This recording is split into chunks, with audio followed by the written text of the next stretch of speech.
Hello, everybody. I'm Glytch, and welcome to the Foxbox Podcast. I'm your host, and today I'm going to be giving a detailed tour of my Minecraft world, which is currently a server as well, which I call New Eclipse. I've been working on this world for just over a year and 8 months, and as a whole, I thought it'd be a great way to give my first solo act a good way to explain the world and everything that it entails. So, before we get into the builds and everything that I've done in my world, so I've been playing Minecraft since I was about 8 years old. Originally having the Xbox 360, I was probably like, I don't know, it must have been between April and May, because at the time my mother was dating someone, and he was actually a really cool guy. He was a big nerd, and he thought because I was big into like the PlayStation 2 and all, he would get me an Xbox 360.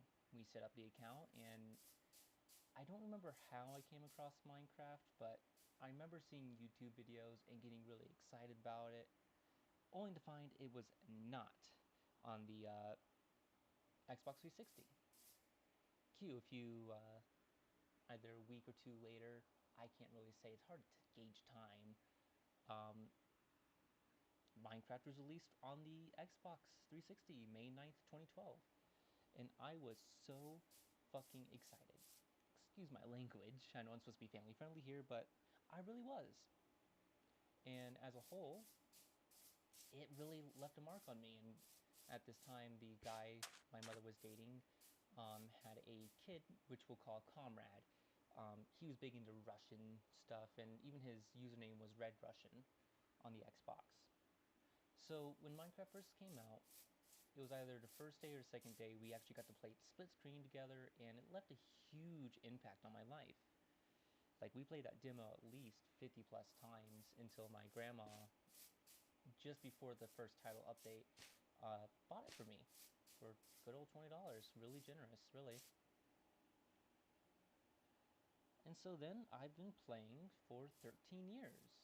It's absurd how much I've played, to be honest, but here we are.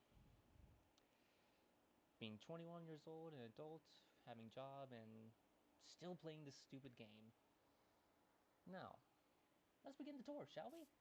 So this is Spawn. This is the one area I started in when I first loaded up the world on Bedrock Edition 1.20.1, I believe. And it wasn't this detailed at all, by any means. And if you want the seed, I'll give the seed. You can see it there, you can use it if you wish, and explore the world. Without the builds, of course. So, here's Spawn. I had a lot of inspiration from the tutorial worlds. However, when I first started playing, I built a house not too far away, just over here. And, of course, I destroyed it after a little while because it didn't look too good. And it was half finished, but had a farm, had this, and had a little section over there, which down there is where I lived for a little bit before I moved on. A new spot where we'll go to a little bit later. Anyways, so with Spawn here, I took a lot of inspiration from tutorial worlds because that was the biggest impact in my life. Like, it didn't matter what version it was on the 360, if it had a new tutorial world, I was ecstatic. So, like, for example, here we got the anvil. Got something very similar to how it would be. Oh boy. Thank you, my friend. Let me increase my volume. Is this better? Can you hear me?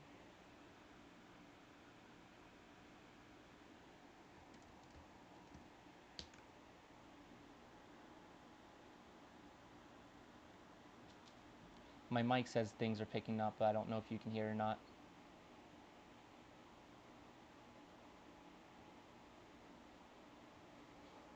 Okay, good, good, good. So it's just too low. Well, good to know for the future. Thank you. Continuing on. So tutorial worlds really left a good impact on my life. Like, I always loved how it taught you things and showed you how to do the game for the most part. And so this is what Spawn really is. But it's mainly for the newer features that haven't been explained, like smokers, the blast furnace. Even got one for stone cutters over here. Like this. So I'm sure already you've noticed a few things like the damaged buildings and kind of like I don't know how to put it, just different destroyed bits of buildings that are a little odd. That ties into the world lore, which I'll take this moment to kind of walk around and talk about that lore. Um, to simplify it best I can, there was a great king named King Bob, and he was a great ruler of the land. Unfortunately, however, there was two things that did not like him. One, the skulk, which is that weird stuff that is kind of growing around in the deep dark biomes and all, and the pillagers, mainly the Arc Illager. And something you're going to notice later on as I talk more about the lore, I tend to take some inspiration from places like Minecraft Dungeons and a tad bit of Legends, but not much, and story mode. It gotta tie it all in, right? Regardless, King Bob was turned into a pink sheep by the Arc Illager's witch, and at this time, the skulk was a really big issue. It was eating away the cities, the towns, and it was coming for the kingdom itself. And unfortunately, because he was changed, just about the entire city was devastated. And the great villagers that used to live there, each a leader of each different type of biomes. So you got the plains, you got the tundra. They all wanted to help King Bob, but of course they couldn't, so they left. And now, me, Glytch, is trying to help rebuild what is lost. Except for this. This is Minecraft movie. You have to, you know, like la la la lava. Anyways, let's not do that. So yeah, unfortunately, because of the Arc Illager and his plans to want to control the Skulk, he unleashed something worse that we call the Forgotten Corpse. The Forgotten Corpse is this weird, mysterious corpse that we don't know where it came from, but it is inspired from the story mode uh, Witherstorm, just in a different way where like the command block is corrupted, because you can't have those in survival.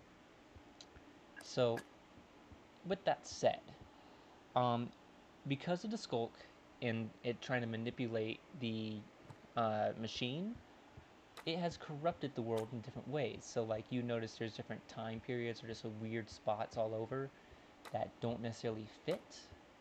Um, but that is my explanation for it. Um, as a whole, though, I have to add a lot more. There is so much I need to work on. This world tour is like 7,100 days in. And game days, of course. Anyways, let's move forward. Um, there are a few buildings here as well. Not too detailed, like this one's for armor trims. And this one is the Brew, which is a fun little bar-like place. So moving on, this is the path which leads to the kingdom. There is going to be two paths, but this one will always be the main one. So this is the Frog Tongue Bridge. I found like a thing on. No, I didn't find it. My fiance found it, and I decided why not try to recreate something smaller, because that thing was huge from what I showed. So here we move into one of my friend's areas, Bobby Boy. He's a pretty freaking talented guy when it comes to his builds. I mean, like, you can already look at the detail and be amazed by it. Oh, that was a spider. Yikes. Anyways, this is his place, one of them at least. And the fun part is he plays on mobile. Don't ask me how he does it. He just does it, and I respect it. I also have another friend who doesn't play on this world, but he also plays on mobile, and he's beyond talented. Look at these trees, man. Anyways, we're gonna move forward. And there's his house. He's not good at interiors, so I'm gonna respect that and not show it. Right. So we're gonna go to another area, which I did not build.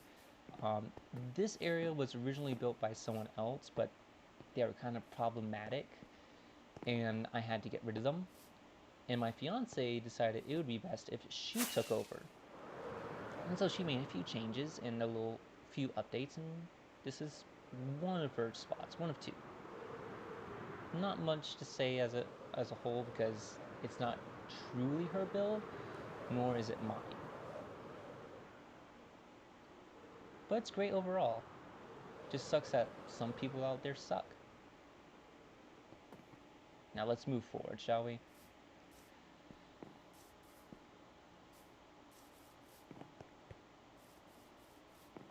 Right, so continuing this path, we're going to go ahead and come across what I call the Muddy Pig Junction. This little spot is a little split in the path that leads to a fun little build I did for memory's sake, of course, but I had to reimagine it somehow. This is going to be the Title Update 14 tutorial world. For those who play on the Xbox consoles and all the other, I think the other Legacy console editions for the most part. I know it was on the PS3, Xbox 360. I don't know if it was on the Xbox One though, or any of the others. Regardless, this is a really popular world back then, and a lot of people mention it. And I decided I had to add it because I was spending the night at Comrade's place when Title Update 14 dropped, and like it was really impactful. I loved the castle. There's so much to explore in all the hidden areas, and of course it's really hard to do one-to-ones. I hate doing one-to-ones because they're hard to do. They're really hard to do. It's so easy to make a mistake, especially when you're trying to do it on your own. But for the most part, I just had to add it. And I made a few changes like this, where you can go down to the cannon, and that is just right here, because it felt like it belonged in that sense. And oh boy, it's turning night. I should probably find a bed. But yeah, I made my own personal liberty choices and kept some of the actual buildings and took note from the actual Edinburgh Castle. I don't remember where it is. I think it's in Sweden. I could be wrong. But I'm pretty sure you've already picked up a pattern about the world. I add things that are impactful to me. And this is going to kind of sound weird to say, but there's a philosophy behind Minecraft. Every person who plays and keeps a long-term world, their worlds are an insight to who they are as a person, on the creative side at least. And it can even show some behaviors, but I'm not too attuned to that, so I'm not going to comment much on that.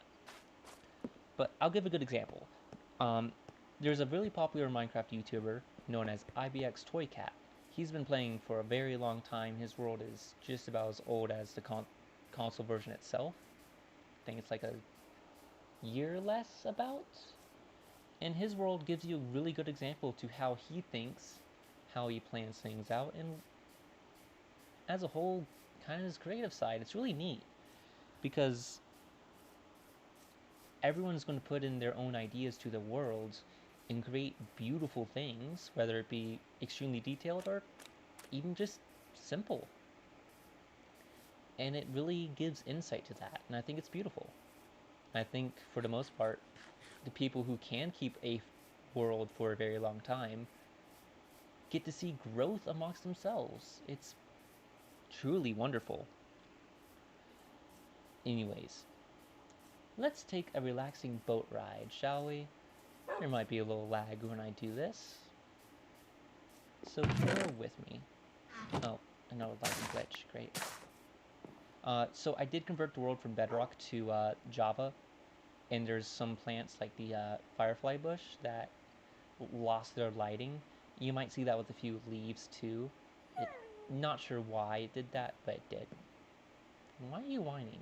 Oh, I don't have meat on me, do I? No, I don't. Oh well. Let's put on the nice visual, shall we? Make it look good. Might lag a little. Let's go for a good boat ride for a minute.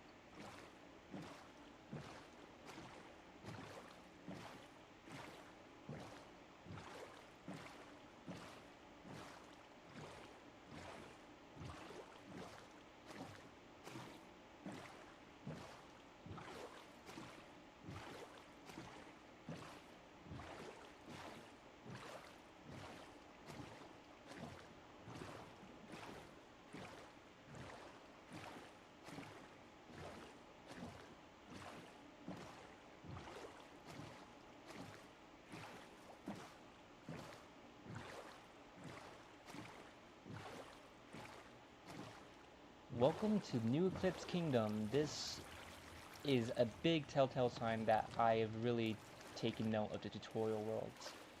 The Minecraft sign was the biggest thing about them, but you know, over time those things get left behind. The Legacy console editions have not been updated in a very, very long time with any major features. And it's unfortunate because sometimes you just leave things in the past and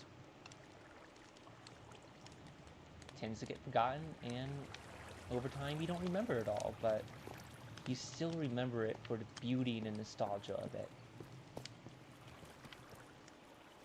For now, let's move on. This is the map room. I haven't updated all of it yet, so some of these maps are like here are Bedrock Edition, but then you notice like all the green, this is Java Edition maps. It's going to take some work, but I'll let y'all take a little bit to look at it.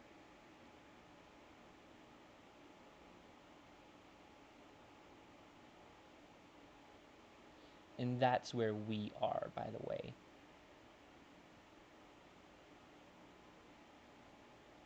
That's Edinburgh Castle, that's the tower, Bobby Boy's area, and spawn as a whole. And I did forget to touch on this area.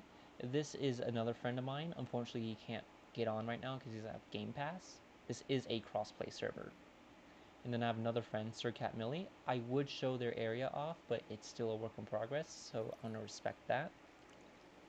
And this is that friend that built the thing over there. He built this area as well. It's still a work in progress, and there's nothing too notable, but I want to see more progress before I show it off in the future. Now, let's go up here.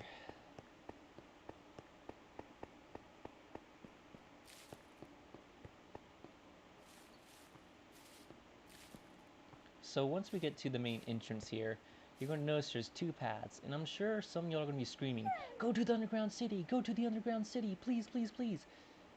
And I'm sure some of y'all really don't care, but regardless, we're going to go explore the kingdom first. This will be the most efficient way to show off the world. So rolling back to the tutorial thing one last time, I did add a few more bits to represent that, because I had to fill this area up. I didn't know what to fill it up with, especially when it's the most different looking area to the rest of the area as a whole. So I figured it would just be best kind of fit the whole vibe too. Okay, that's different. Anyways, let's go to the town here. And this is my panda, but also camel and skeleton horse sanctuary. Do not ask me the name of the horses. Nah, I'm just kidding. Let me show you. It's actually funny. We first got Papyrus, Skeletor, and Sans. Call me a nerd, but come on, it fits. Anyways, for the town, we got different places here. And real quick, I will touch on this. Some areas will have these iron doors, which will close at night, which I thought was a little neat touch for the restaurants and shops. And as a whole, kind of makes the place feel lived in, like there's people closing up and leaving to go home.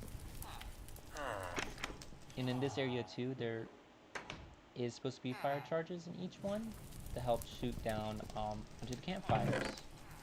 Whenever you're done, I think you can use a shovel, right? Yeah. You can also put out these fires. You can go right here. And for most of the part, it'll hit every single one. In case it doesn't, there's that flint steel. Moving forward, I'll show you a few other houses, but I'm not going to show you every last one, because they are supposed to be detailed. Ooh, the fridge broke.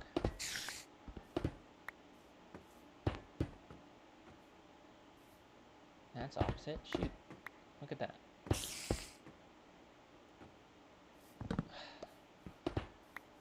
The curse of actually transferring worlds and stuff. But right, you got different houses like this. They're gonna be detailed. And I'll roughly say over half are detailed, but some are not. Like even here, got a nice open aesthetic. And of course, we got a few other shops here and there that pop up. Like down here, the Torchflower Grocery. Just go inside, do some shopping. This is supposed to represent different shelves, and up here, of course, we got the farmer's area, I guess.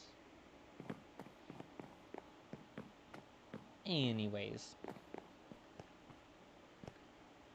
as I said, some of them definitely not detailed. Got to get to that one day, but not today. And while we're over here, we're going to go ahead and show off my fiance's area. This is her little mansion, which I think is actually stunning. And there's that visual glitch I talked about.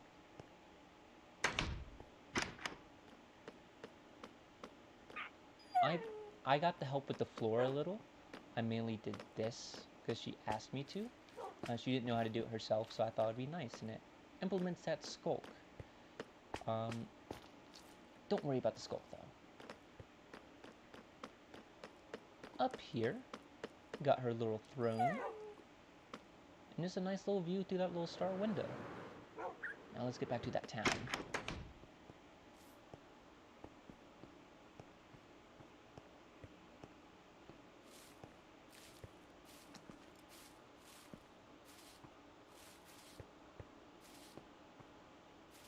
Oh, not paying attention, sorry. This is the little town center, nothing too special. Then over here is going to be a little block museum warehouse. We'll get to that eventually. But the one area we want to look at real quick is the docks. Got multiple materials being transported, different cargo containers, 2 different cranes, which I'm quite proud of. Those were not easy one bit. And a little boat called the USS Vulture. It steals from other structures in the game. Now, bear with me. Just bear with me. Wake the block up, player. We got a city to build. This is mainly inspired from Cyberpunk 2077. Of course, it's not easy building the architecture and all, but it looks good. Feels fun, feels cramped, and kind of like how the city did in game. And of course, it's nighttime again. So let's go ahead and move forward and hopefully find a bed somewhere. My, they're so noisy. So over here is the Turtle Sanctuary. I built one of these before in a previous world, and I thought I should redo it. Just different style and different way. Even got a nice little sunset mural, I guess you can call it, up there. And little stone head things. I don't know what to call them. They're mainly brick though. Now we're going to go through here. We'll explore this area a little bit later. Up here is the second level, lighting glitch once more. And it's a mix of the styles because it kind of edges on the fault line of reality, I guess is the way to put it lore-wise. Kind of hard to say. But then up here, walk around, jump, jump, jump. And we're at the other level of the city, the third level of the city. Here we got a nice little road, library. This is going to be a bar eventually. Nice little room in here. A couple other homes and places to see and visit. Even a little cactus import. Because like the closest desert's like 2,000 blocks away. If I remember right, I could be off on that. So, I know there's more to go that way and sort of that way, but we're going to go to the castle first. It'll be a lot easier to show everything off that way. Nothing this way, by the way. It's just more trees and stuff. There is more that way. Here is the garden, which I have a giant sword with a cherry blossom on top. Thought it'd be neat. Oh, look, they spawned an iron golem finally. Anyways, this is the basement. This is a nice little area for all my doggos to hang out in, which I do have every variant. They are across the world. Over here is a nice little furnace area with a auto basalt generator. It is slow though. Why did I hear a fox? Why would there be a fox up here? Well, that's confusing. Anyways, let's go upstairs. Well, gotta go this way to go upstairs, but before we do that, I do have some sniffers. I hate these things, so they are so not vanilla Minecraft. Like, what was Mojang thinking? Through here, it's a nice little area. This used to be the castle's like courtyard, but I decided to cover it up with a market and give a nice little old vibe to it, as if it's been reclaimed, because that is the kind of the idea in some areas. In here we have Chef Thor. Well, yeah, there it is. He's cool. Nothing special about him though. And down here is just, oh, that's a skeleton. Crap.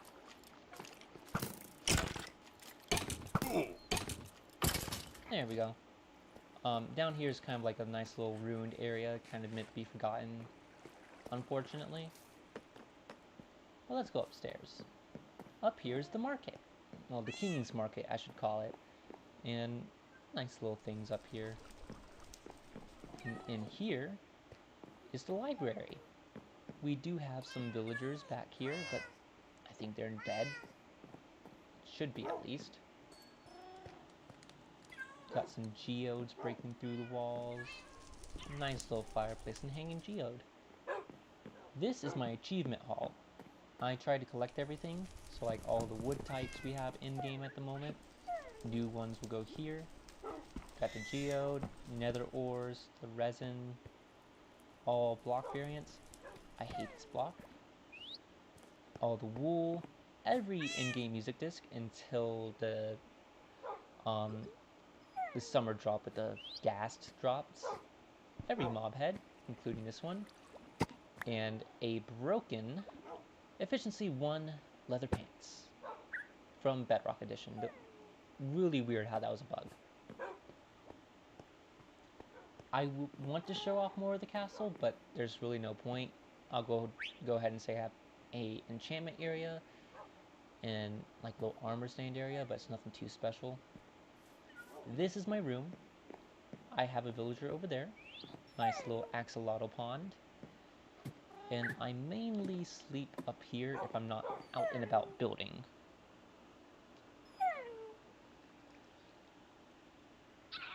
So moving on, I'll show the big map. There's a lot. And now, I remember if I'm doing this tour right, I need to go down here. Nice little garden area. This is the area for my YouTube channel banner, if y'all are curious. For now, we're gonna go down here. Give a nice little walk through this area and ignore the lightning bugs. And go ahead and head on this way. So I did try having villagers out here, but they kept getting killed, so I kind of gave up on that. Got the markets here as well, which goes under this bridge. This is the chicken statue. And through here is more buildings I gotta decorate. Nice little diamond pickaxe statue. Tutorial world reference once more. And we'll come across our first little place, the Quartz Fox grocery. It is owned by an Arctic wolf. And as a whole, I do need to fill it up with things, but I'll figure that out later. Over here, we have the sword ruins. I don't really know what to call it as a whole, but it is supposed to be a nice little ruined area with a waterfall that goes down into that area. Which, this is kind of a separate, like I'm showing one half of the building, one top half, and then the bottom half later, but I wouldn't miss it otherwise. In here, it's supposed to be the Church of the Stars, which is a reference from my book, Fox Wars. We'll get to that later. But for now, this is the Church of the Stars from the book. Church of the Stars is meant to be like nice hangout areas to help people and be informative for a whole. Like you got different magics as well.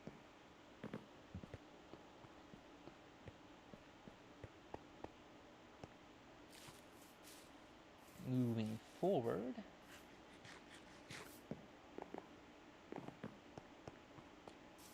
a little parkour. So, on the Xbox Series, for the longest time there was no ray tracing. But for me to kind of like try out ray tracing, I built this. And it looks really cool. Like, it's not the best thing in the world, but I thought it looked neat, and it was a good way to test out how lights would work with water inside and all. Nothing too special. Right, now we're back here. This is a Roman-inspired area. Oh shit. In this Roman-inspired area, I tried my best to make it feel like it's ancient, but what happened to the... Okay. Pot just really missing. But yeah, this area is just as a whole meant to feel old. Have that nice little vibe that you're in ancient Rome, I guess. Always had an interest in history like that. Even got a nice little theater to fight in down here. Me and my friend Nico did have a fight down here. And you can probably find that YouTube video somewhere. If I didn't delete it. I don't think I did. Shouldn't have. If I did, I'm an idiot. Anyways, this is a work in progress area. Big time for Eclipse City. I do plan to make a huge giant city around this area. But that's going to take time. Building is not fast and it's not easy. And down here we have a nice little boardwalk, because this is the boardwalk district. I'm going to be finding... Here, I'll show. Somewhere around this mountain area, Snowy Peaks, even though it's not really a mountain. Around here, I'm going to connect it to here and down there. And that's going to be most of the boardwalk district. And down here is going to be more of that. We're going to walk through here. Go into the reflection room. So just, you've seen me put on shaders, so this is not shaders. It's a nice little reflection. Do not do this the way I did. It is painful. I had to mimic every block up until right about there. I used black wool, I think. now they're concrete, one of the two, and just made it look like it was too dark up there. Should probably add on to it, but we'll get to that later. Over here we have my masonry shop for all the bricks that I use. Sure, you've noticed I use a lot of them, but these are the guys that help it happen, and that's full of emeralds. Should probably move that. There we go. Alrighty, now that we've gotten past all of that, we can now enter Poseidon Square. This area is a one-to-one recreation of the first block and a quarter of Poseidon Square center, with the Valkyrie statue holding a sword, got the wings on the back, and a nice little vibe as if it's lived in and has life. Got a nice little shop here for potions. There aren't potions in Fox Wars, but I had to do something Minecraft themed for it to work as a restaurant of some kind. This area right here would be specifically a moment in the first book, which I have finished and need to edit more. I will publish at some point, but this is the major first step to how everyone meets later on. Which, when that releases, y'all will know, because I will still be doing this podcast, but I can't guarantee when that'll be. Also got a library right here, a Star Crescent crystal design, and overall just how the vibe would be for the city itself. Even got one of the coffee shops. Alright, so let's see here. If I'm right here, and I need to give a tour of the rest of the area, let's go ahead and hop on down to the Cherry Blossom Market.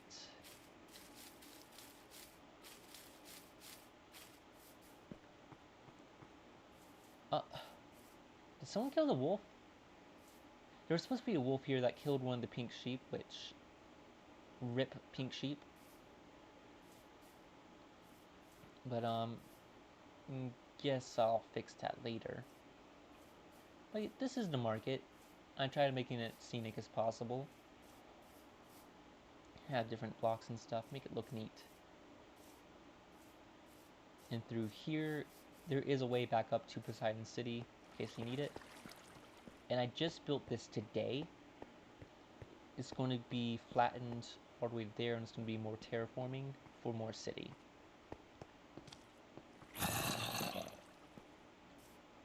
Over here, we're going to enter, what do I call this?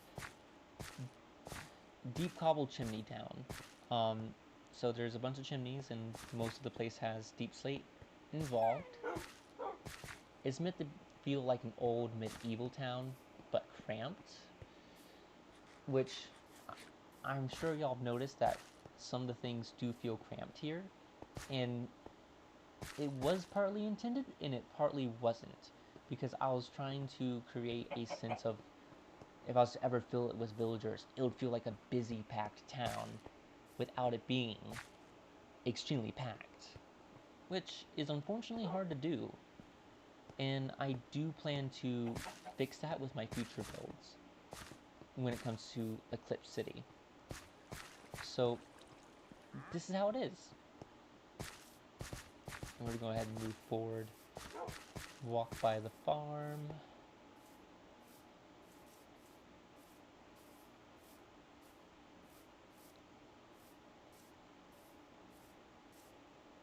Little diamond toe right there. And then we got the barn. This barn was the third major build I made, and I have not changed it for the most part, for other than maybe fixing up the pens differently. Even got a sheep farm here for my wool. Looks like some of them despawned. I could be wrong.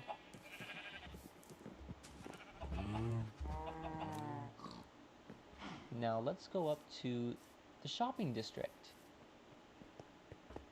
Gotta walk a decent bit though.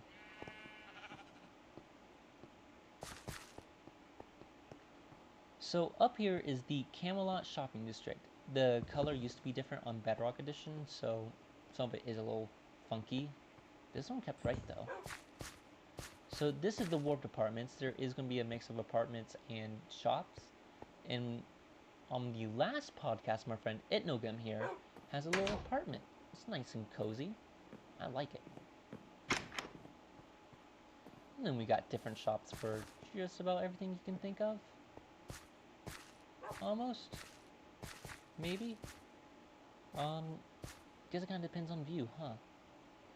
But yeah, Nether related stuff, more apartments. A reference to one of the lost mob boats, which I personally wanted. And a couple other spots. You can even rent the ender chests. Pokemon reference, but don't read into it. And a little thing to Spotify as well. So like you got the top trending at the moment, the newest ones, which I have to throw one back into my chest for the Tears disc that comes out next update, and the all-time favorites, which people really like chirping. You know, that's not a bad one. It's not my favorite. Mine is this one, Stow. Right? Yeah, Stow. I like that one the most. And Ward is really good too. Now let's go on this way to the next level. I do have a small little thing for the creaking. Oh, look at that. He spawns. Scary.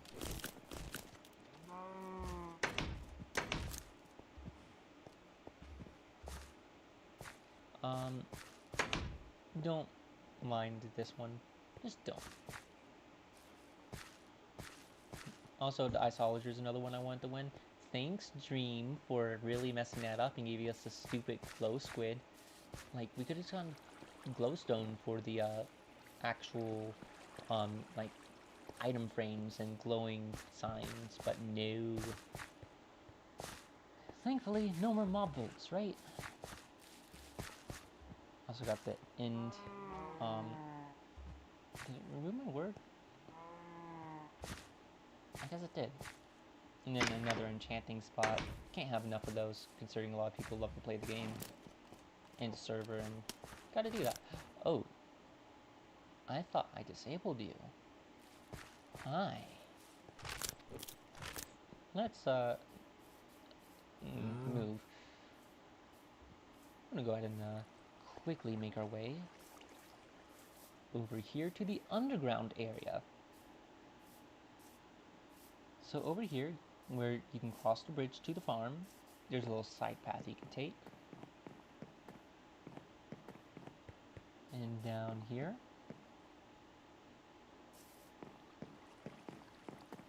I'm gonna have to fly over to make it easier. We're gonna have my first rebuild from the old server. This is the throne room. Now, I've blocked it off for the most part because monsters like to spawn in here, and I figured this would be the best way to do it, make it feel like a tourist area. You got the little throne up there. I will show y'all the actual original later on, however. For now, I'm going to show you the second rebuild, and we'll get to that a little later. There's still a lot to show. Well, I think at this point we're halfway done. I hope. It's taking me 45 minutes to get here. This is a long episode, ain't it? Anyways, this is the Church of the Charged Creeper. The ruins, at least. The original world, which is Old Eclipse now, used to be just Eclipse, and before that it was on the Xbox 360, transferred to Java, transferred to Bedrock, transferred to Java again, and is now on this world. Not this build specifically, but the actual world itself we'll show later. But the Church of the Charged Creeper, as a whole, is a religion made by the villagers, now abandoned, because they thought the Charged Creeper was like the worst, most devastating deity you could come across. And they thought worshipping it would make it more friendly. Of course, that didn't happen.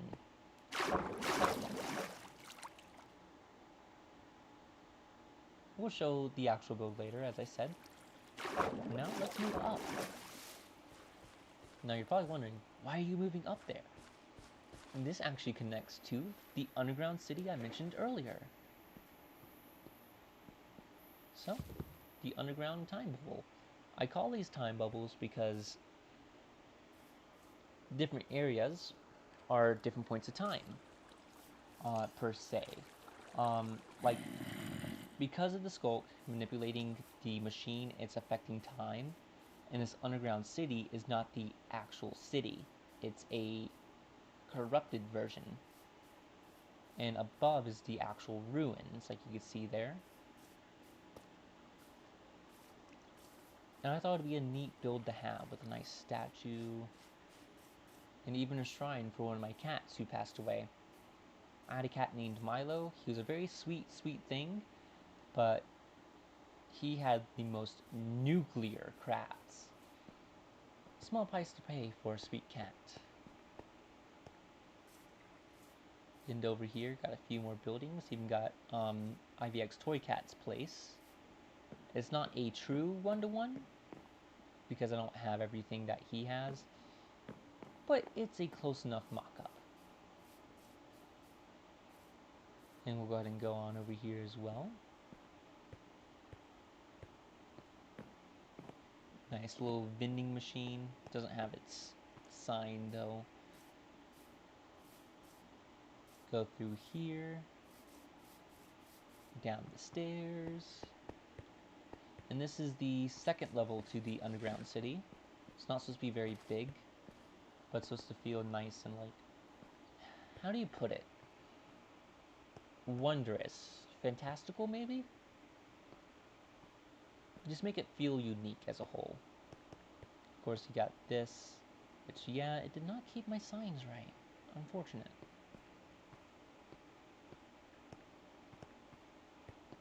And the reason I say that is because those signs were supposed to be like all squiggles all across, but obviously it didn't keep it all.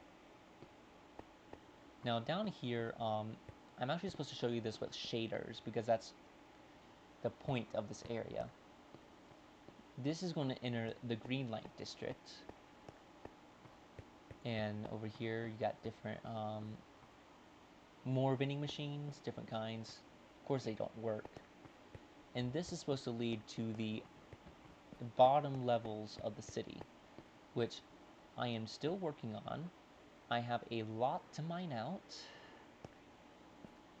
And what's supposed to be is like the city's supposed to be hanging upside down, but like everything else is upright. So like paths, homes, those are upright, but the buildings look upside down. And there'll be like a little hand statue moving down to a giant pool of Skulk. And this is supposed to be Contact Zero, what caused the catastrophic event that destroyed the cities and the kingdom as a whole. Which, I do plan to build way more, but that is way off in the future. It's going to take a lot of time. Let's move to the next areas though, because we can't stay in here forever. Go over here. So if you're in the world, you can actually go through this little tunnel, and this will lead you back to the entrance that we walked through earlier, where the map room was down below. There's a little stairwell you can go and then wrap around here. Because I want all this to be walkable and not rely on elytra, which that takes a lot of work. So here's the ruins of Equinox. It's supposed to be overgrown and look like it's just dead as a whole. I need to add more details. Oh, that's a creeper. But we're not at that point. I do have this section that is supposed to be a rebuild and a study of the area. But, dude, leave me alone. I have not gotten to that whole point yet. I've kind of been stuck on the idea and not sure what to do. There's a way you can walk through there. to get to the other side of the wall if you need to go. Now this is a fun build. This is a mace statue.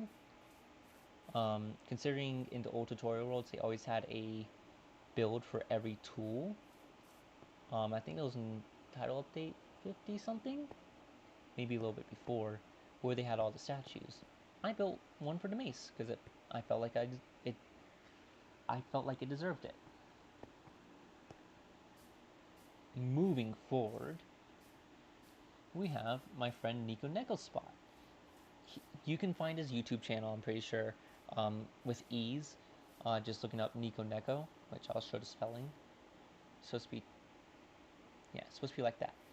And he makes some pretty good videos. He does a lot of streams and Twitch streams as well. It's his little floating island. It's been his gimmick for a while now. Oh, right, now this area is neat. So, when I first started the world, I made a railway leading from the castle all the way to the ruins of Equinox. However, I forgot about it and never used it for like a year. And, man, these leaves are getting ridiculous. But down here, I decided to make it look ruined and overgrown, which will lead to that area for the ruins. You can go up and down and access it different ways. But now you have to walk the path. There's more of a railway. This is an entire rail system that goes around the main part of the world. It keeps things separated. And you're supposed to access it right here. I'm not going to go on that rail ride though. It's like 10 minutes long. But now up here, we have the ruins. And you might notice a few details that are similar if you were paying attention. And if you weren't, it's okay. Some of these details aren't down there either. But for the most part, I try to make it feel like it was lived in. I had help from my friend Sir Cat Millie, give me a few tips here and there on how to make it feel abandoned. So much appreciation and a nice little shout out to them. Now, since I'm up here, let's move on down. Over here is a recreation of Nuketown from Call of Duty. I had a lot of memories on it, and this is not a one-to-one, but I made it into a Minecraft theme and made it feel just about accurate. Haven't used it as an arena yet. I hope to someday. Oh, and right. This is King Bob's holy birth site. This is when I found him on this day. So, this is where he spawned, and I managed to actually get him. Bring him to his castle. Now let's actually head over to, well, not castle, it's now a palace. I kind of learned the way I was building it. It's more of a palace than it is a castle. Or a keep. I originally called it a keep as well, but it didn't work out. So now, here is supposed to be a palace garden mixed in with a station. And it's still a work in progress. But we're getting there. I think it looks good already. You can even look out here and see the beauty of the world. Now, let's go up to King Bob, pay him a good old visit. Up there is a pillager outpost. I made it into a little pillager keep so I could do raids, but the raids didn't work on Bedrock because they wanted to spawn underground for some stupid reason. So I'm going to have to try it out later.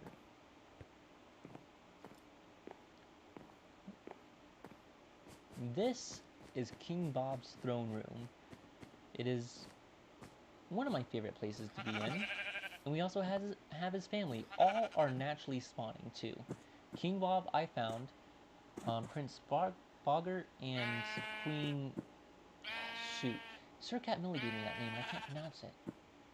But those two were found by Bobby Boy, and this one was found by I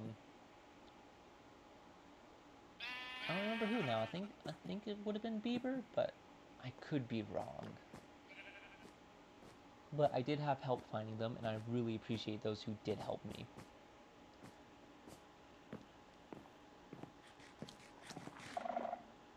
Now, I mentioned lore in the Skulk and all that,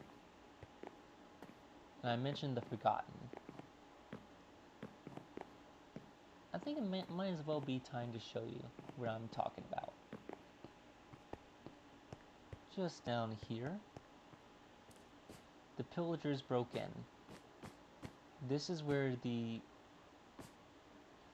head villagers of each of their biomes used to converge with King Bob and talk about things, try to resolve issues, and the illagers always hated them.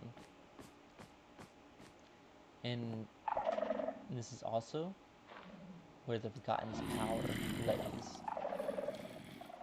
And as you can see, you got the Nether Star. I used a Nether Anchor specifically for the representation of the command block. And this area is what is causing like all these time fractures and issues along the world regarding the Skulk.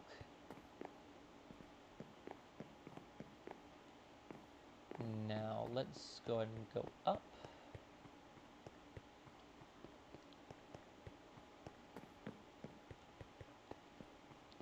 Give a nice view of what I'm trying to work on, just so y'all aren't too curious what's going on up here, because it's just mainly empty.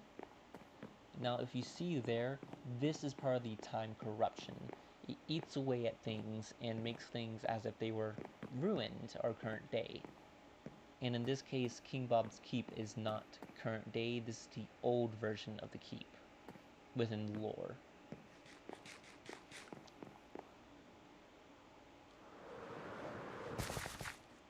In this room, if it was full on day, like way up there, shining down, you'd see all the colored blocks shining through.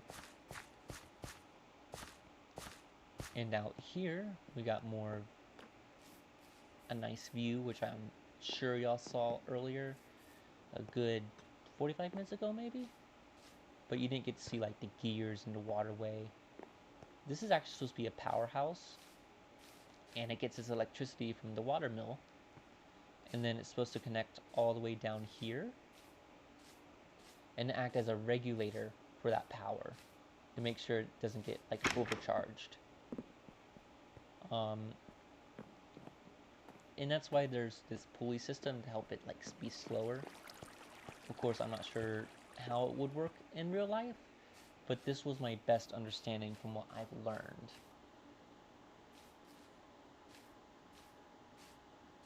And then of course, as I mentioned earlier, the pillager outlook area. Is now a good time to see if it actually still spawns some guys? I don't think it does, which would be unfortunate. Yeah, doesn't seem like it does anymore, does it?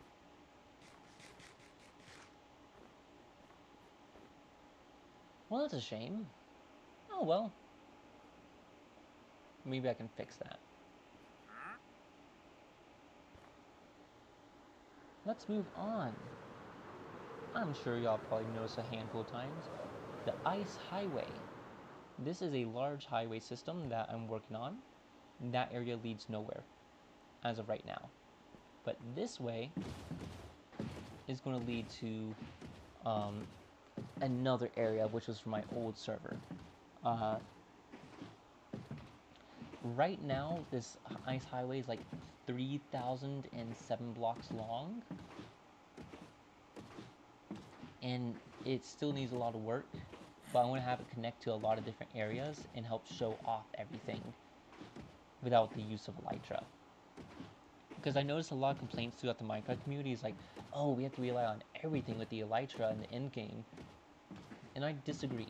It's a big helpful tool, but to over rely on it on travel is not healthy. At least in my opinion.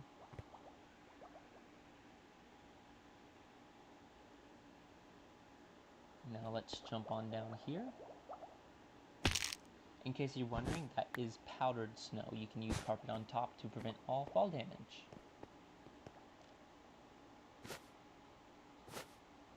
And I do need to get some fireworks because unfortunately I do not have this connected.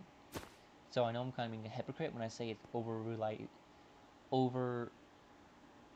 on the elytra is not healthy, but sometimes it is easier as a whole. And I don't want to go through this area too much because I want to move on and wrap up the podcast.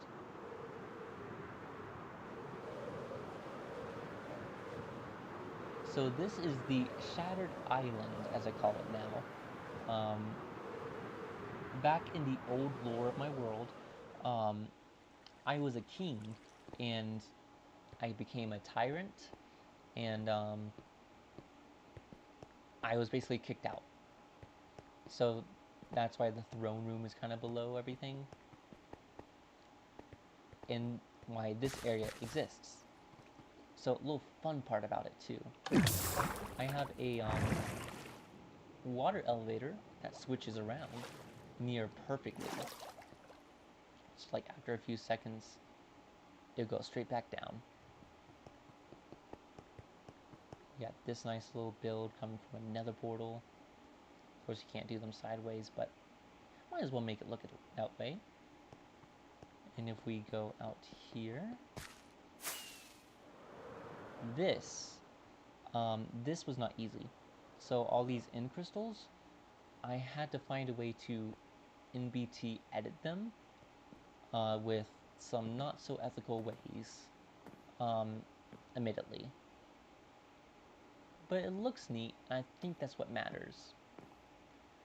So I know the ice highway is supposed to be like main transportation, but I'm trying to make this quick. So I want to use a command from a data pack I have. It's the home data pack. You can find it on Vanilla Tweaks, and I have one just for here because it's much easier that way. Which means we can move on to the last few areas. Over here we have a little shrine for Technoblade. I did not get to watch a whole lot of him while he was alive, unfortunately, but I thought this would be a good way to give respect to him because he was a great pioneer of the Minecraft community and really showed the best of what it could be compared to all the other crappy ones out there.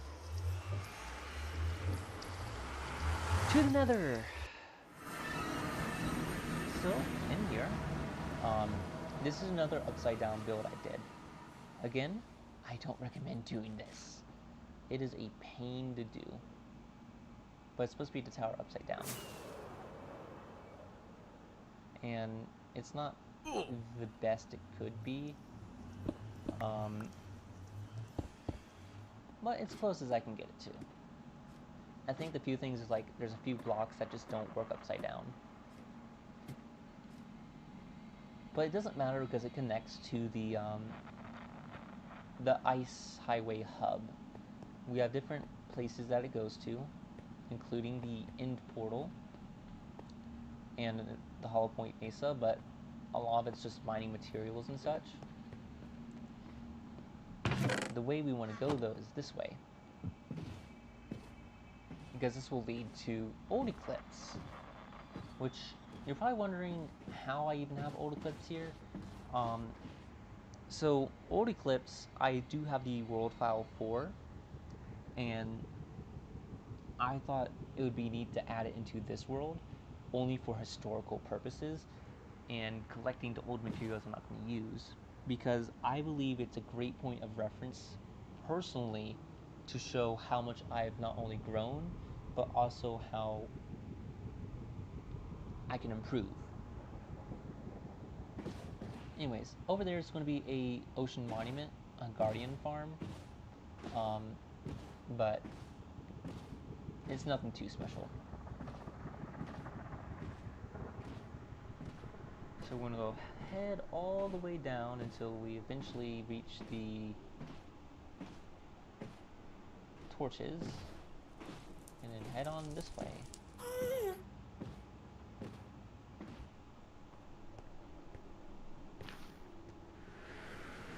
And into the portal! So I'm not going to go into too much detail about old Eclipse. I'm going to show off the old builds and just give a small, brief tour. So I did try building Poseidon City, but this was probably like 3 years ago now, and I didn't have the full idea properly down. So it's bare bones and not what it should be. Over here is supposed to be the main entrance to the old Eclipse Kingdom. It has changed a lot over the years. But before we show all that off, I do want to show that this was an Xbox 360 world on Title Update 13. Because you like got these old villages. This was originally Spawn. And then you can kind of see there's like going to be world borders leaking through. Old witch hut. And some more of those weird small biomes that pop up. Nigo Neko also played on this world a lot back then. And this is his house and second house with a small turtle area. This is supposed to be a mini Venice. Never got too far and doesn't look as good as I want it to be, but I still think this is like the highlight of the world. Just being able to see it, it's beautiful for the most part. It's a bit messy though. I didn't know exactly what I was doing back then when it came to building. It's not bad, but could have been way better. And then over here is my fiance's place before we even started dating. Ocean's place. They are not on Discord anymore, unfortunately. This is originally where my castle was, but of course it's been changed so much, so it only has the walls. Got a little village trading hall. I would say probably the best build of the world, being this Viking longhouse. Mainly the ones you kind of find in like mid-Europe area, because it was a warmer climate, but they still kept their longhouses as such. And there's the Church of the Charged Creeper. This is the original version. I think this is one of the first handful of builds I made in the world after getting everything set up, but I think it still holds up for the most part. And we'll finally show off the last bit, which is going to be the throne room. I'm going to go on down here. I did try recreating Pix Dungeon. It's a little mobile game. It's really difficult. It's like a turn-based dungeon crawler. And as a whole, I really love the game. I've beat it several times. If you are up for a challenge, I would say play it. But anyways, this is the original throne room. Definitely different from what is in the current version of the world. I did make some changes because I would have made those changes as a whole. But this would be the throne.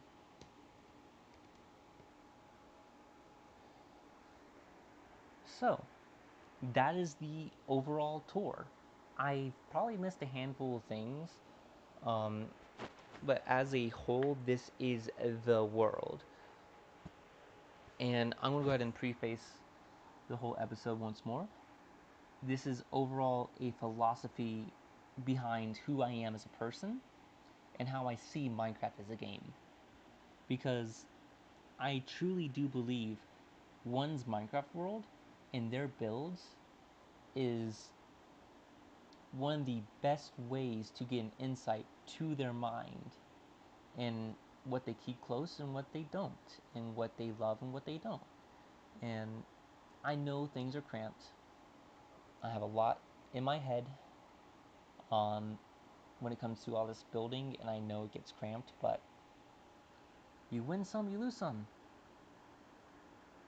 And as a whole, I truly believe that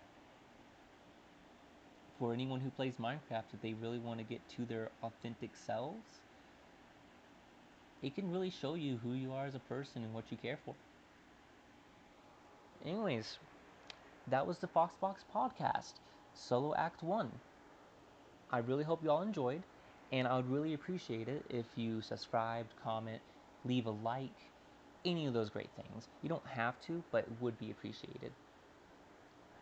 Anyways, that was the Foxbox Podcast, and I hope y'all all have a great day or night, wherever you are.